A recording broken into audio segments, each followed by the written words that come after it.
Hello, and welcome back to the NASA Broom Cupboard, where we watch all. So, what have we got happening today? Well, life goes on, or not, as they say, and there are still deeds to do before time flies. The dungeon wins and challenges still, but who shall be next to pick up the gauntlet? Enter. Yeah, I've told you, Treguard. It's a cupboard, not a dungeon. A suspiciously roomy cupboard, but a cupboard all the same. Anyway, yes, today we are looking at Bowlestrek, the internet's most performatively angry internet reviewer. He doesn't like anything woke. And what is woke? Well, that can be defined as pretty much anything he doesn't like. So just to clarify, by the time this video comes out, a lot of these subjects will be a little out of date. But that's fine because we're not really looking at the programs themselves, we're looking at the ideas that the reviewer represents. With that in mind, let's see what Bowlestrek has to say about the Marvels.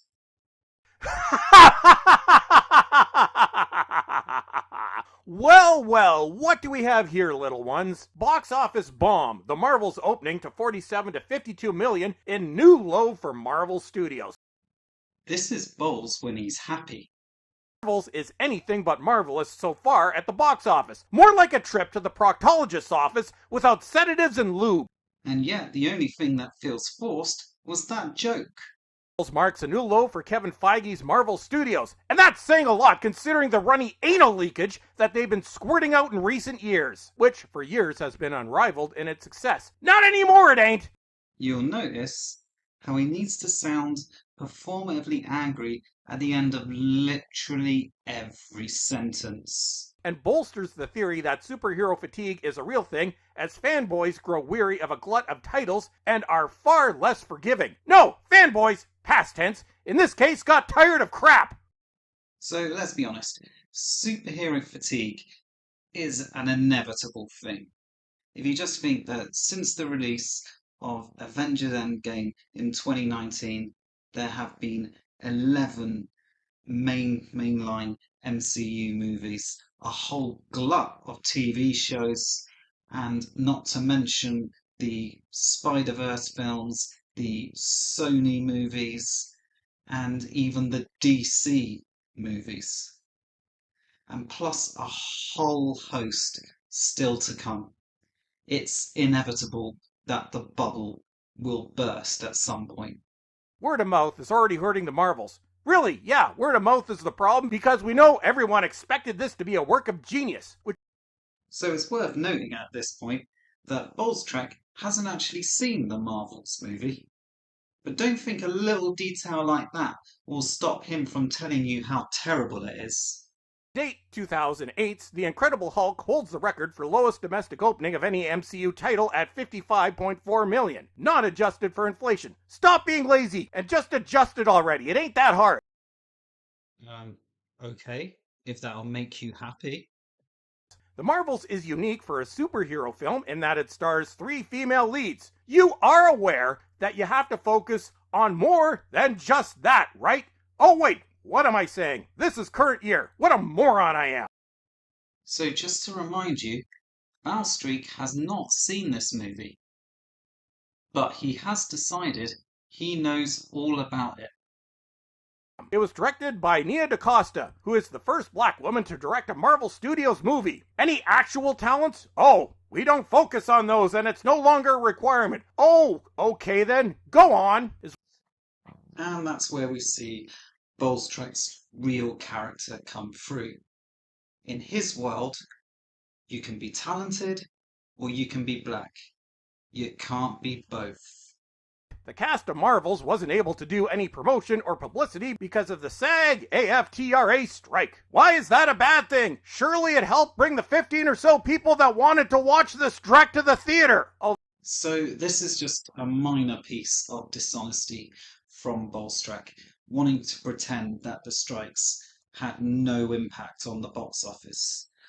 Now, I can only speak from my personal experience, but I didn't even know the Marvels was out until I started seeing reviews for it appearing online. So it's completely false to try and pretend it had no impact. Anyway, moving on, let's see what Bowlestrek had to say about the recent Doctor Who 60th anniversary specials. I wasn't gonna watch this crap, but then Then you remembered Doctor Who reviews are 90% of your content, so actually, you were always going to do a video about it. it seems Donna is having dreams. Dreams about what Doctor Who was like before it started to suck. No prizes for guessing when Bowlestrek thinks that started. The TARDIS lands in current year and we run into Donna and her daughter, Rose, henceforth to be known as Tiddlywinks, the center of everything. So if you don't know, this is actress Yasmin Finney. Yasmin Finney is trans, and Bowlestrek refers to her as Tiddlywinks because he can't be trusted not to use a transphobic slur. You can say it, Bowlestrek. Trans. Trans, trans, trans. Trans, trans, trans, trans, trans. Trans. Trans, trans, trans, trans, trans, trans. And a spaceship crashes and stuff blows up because this is RTD's version of clever writing. Just blow stuff up because the plebs are stupid. Of course, Donna missed it because Donna misses everything because, again, remember, this is what happened before, plebs. Yeah, I mean, you wouldn't want your characters to be consistent now, would you? Lady in a wheelchair. We don't know who she is, but we know she won't be a villain because RTD said that kind of thing is no longer allowed in an effort to be not patronizing. Oh wow, Bowlestrek has a problem with the disabled character. Who could have seen that coming? And also, what Russell T Davies was actually talking about was a trope of disability being associated with villains in TV and movies. And this is something that has been completely misinterpreted by idiots online. Then we are reintroduced to Donna's mother, and she's gone current year too. Donna tells her that Tiddlywinks is sad because white dudes. Donna's mom tells Tiddlywinks she's gorgeous, but then she feels bad because she's worried she's being sexist for calling Tiddlywinks gorgeous. Not even introduced as a joke. So what actually happened here is Rose, not Tiddlywinks, had just been abused by some boys in the street. And Sylvia wants to be supportive, but she's very worried that she might say the wrong thing, which is a very common concern that people have when they have trans members of their family. Bowlestrek is just being very ignorant of this. And then we're introduced to whatever the hell this is supposed to be as 2005 looks at the current effects department with shame. Definitely checking those boxes in the effects department, aren't we, Russell? Here's some context for that quote. The episode begins with terrible green screen, which underscores the complete lack of talent and initiative of the BBC diversity hires in the effects department. Because only us white men can do special effects, obviously. Then Dr. Desperation shows up and Donna's mom clocks him right in the mouth. Take that, you evil patriarchal bastard! So this is nothing to do with the patriarchy, but everything to do with Bowlestrek being dishonest. So here's the background context he's not giving you. So in the 2008 episode Journey's End, Donna absorbed the Doctor's regeneration energy, making her part-time Lord. But it was too much for her and it was slowly killing her. So the Doctor wiped her memory to keep her safe. But if she ever remembers, it will kill her. This becomes an important plot element later on. So what Sylvia was doing had nothing to do with patriarchy, but about protecting her daughter's life. Then Dr. Desperation makes the mistake of assuming non-gender-descript furry thing's gender, and Tiddlywinks lets him have it. No, I didn't make that up. That's an actual scene. Non-gender-descript furry thing says its pronouns is the, or the, and I find myself in disbelief at the over-the-top pandering. So this is a scene that a lot of the right-wing conservatives go on about a lot online. Bowlestrek says it's over-the-top pandering. Well, the whole sequence from start to finish takes roughly 10 seconds, and then that's it. Is that really that over the top? We get more boom boom explosions as Donna's house blows up. Well, perhaps you shouldn't have given that £166 million for stupid plot points. Now, don't you feel like an idiot? Well, actually, this had been hinted at before in the show, that Donna's time with the Doctor had had a lasting effect on her, even if she couldn't really remember why.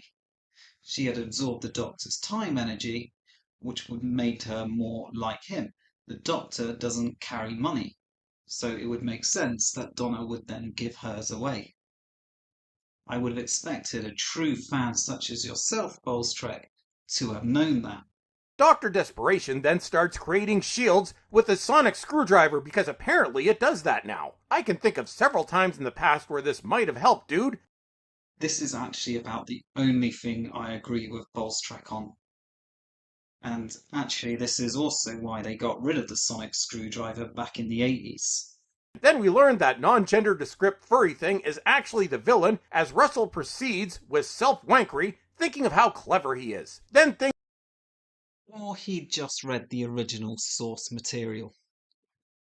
Donna needs to get the memories back that will kill her to save the day, and Dr. Desperation attempts to yell with conviction, and the attempt just makes me sad. So maybe this one is more just down to personal opinion, but Bowlestrek does try to imply throughout that David Tennant didn't really want to do the 60th anniversary specials, which doesn't make a lot of sense to me because everyone knows he's a massive Doctor Who nerd.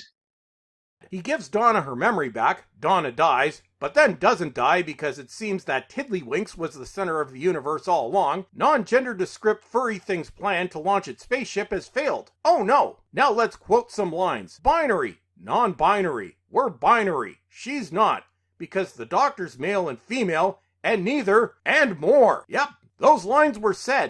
So I will admit that I am not entirely sold on this ending myself.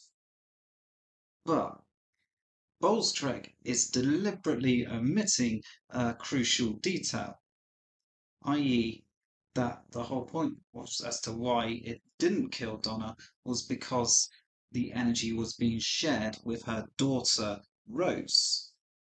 I don't know if I'm going to cover the rest of these because this was just painful to sit through. We shall see. And does he review the other specials?